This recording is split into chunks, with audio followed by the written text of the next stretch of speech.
Rob and I decided that the best way for you to get to know us is for us to tell you horrible childhood stories pertaining to a specific topic. So, today's topic is Bees! bees. The hills are alive with the sound of screaming bees. Today, I'm going to tell you the tale of one of the very few typical, pretty much of everyone's childhood stories that I have. Bee stings.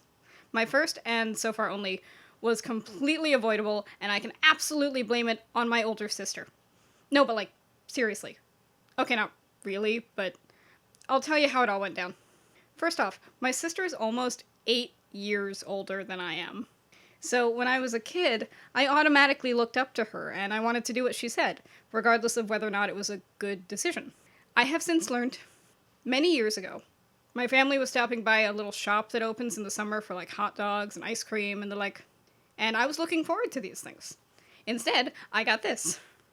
We were standing at the top of a hill. My sister was determined to make sure that I rolled down that hill. Now, most children do want to roll down hills. I understand this. I was not most children.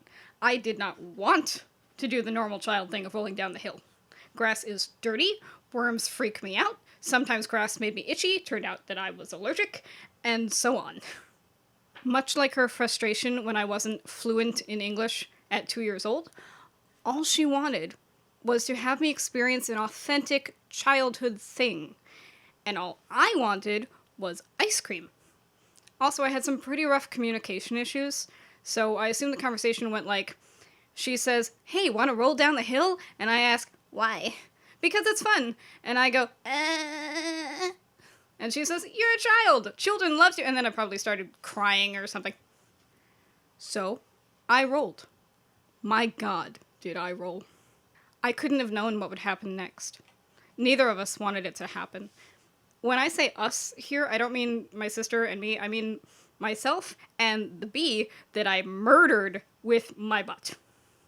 You know, despite the literal pain in my ass, I remember being very concerned about the bee. I pictured a bee crime scene, and I wondered if his bee family would miss him. Perhaps they'd send the bee-ambulance. But it would be of no use. I had killed him with my butt. We watched home for an always embarrassing round of "Here, hold that chair while mommy takes a tweezer to your butt."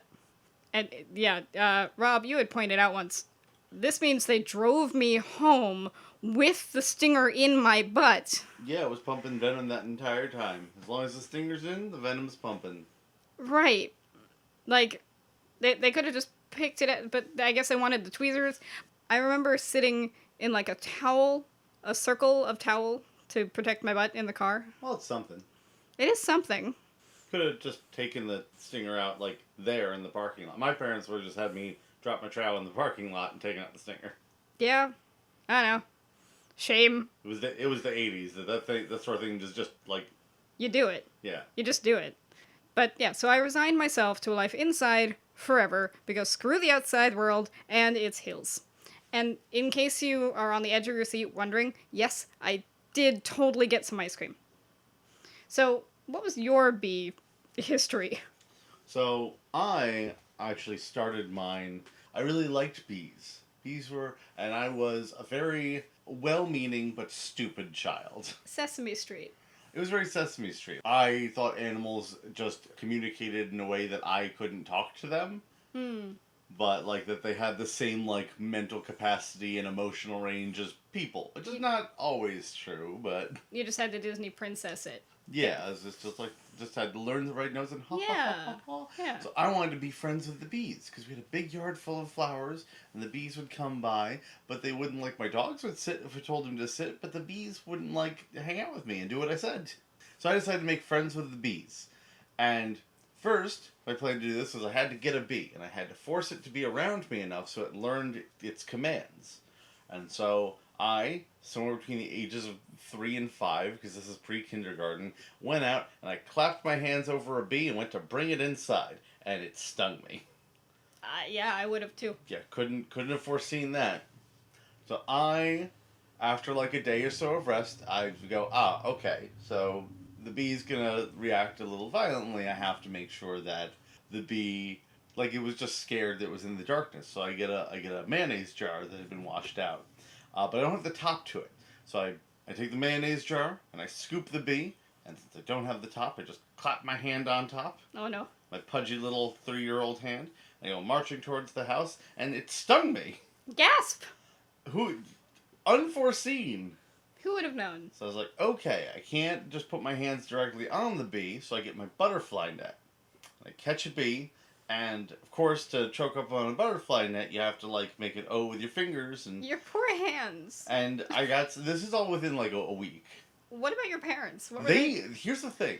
My parents knew I was doing Oh. this. I was telling my parents my plan, and I guess they were just like, he'll learn or he'll die by bee sting. There's a fine line between let the kid learn through experience and just whatever, go ham.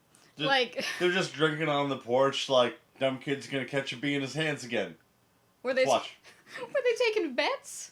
I don't know. But this is how, because I don't remember this. My parents tell this story, and it wasn't until later in my life I was like, why didn't you stop your child from handling the dangerous creatures that they were telling you I'm going to go out and commandeer a snake? Like after the first one, maybe they figured after the first you'd stop. I told them every time this is my plan. It was like, well, the hand thing didn't work, but I got this mayonnaise jar. With still your hand. Right. They would have known it didn't have a cap. They would have seen it. Oh my god. I was under constant surveillance. Because I was 3. You poor baby. I went through that and then several summers where like I would stumble into hornets' nests, like wandering through the woods. So I did develop a mild like phobia of bees and wasps. But that's over now, and now I'm friends with the bees. Well, you get them water. Right. In our garden we have a bee bath, and if the bee bath is empty, we've got a bunch of like wasps that'll just come like nudge me with their heads. They're not attacking me or dive bombing me. They're just kind of like bouncing off me to remind me to refill the bee bath. Hey, water boy. Hey. Yeah. One of us has learned simple commands, and it's me. Oh, see, but you've grown. You know, this character development. You've learned to communicate on some rudimentary level with the bees. Right. You want to be friends with the bees? You got to give them some nice flowers and some water, and then just leave them alone, and they'll hang out. Meanwhile, I never did roll down another hill. Ever. Hill rolling is overrated. You tend to just like, because your shoulders are going to be wider than your hips, so you tend to like, just until your head is down. No one rolls down a hill evenly. Well, I also only went sledding once in my life, and I never learned how to ride a bike. That's going to be a different animatic. We might have to. I didn't do a lot of things as a kid, and that's not my parents' fault. I had other problems, but you at least got to talk to bees. I came full circle. I liked bees, and then I didn't like bees, and now I like bees again. Yeah, right. So, Rock on. rock on. Plant a flower. Love a bee. And if you have a suggestion for another video, let us know in the comments below.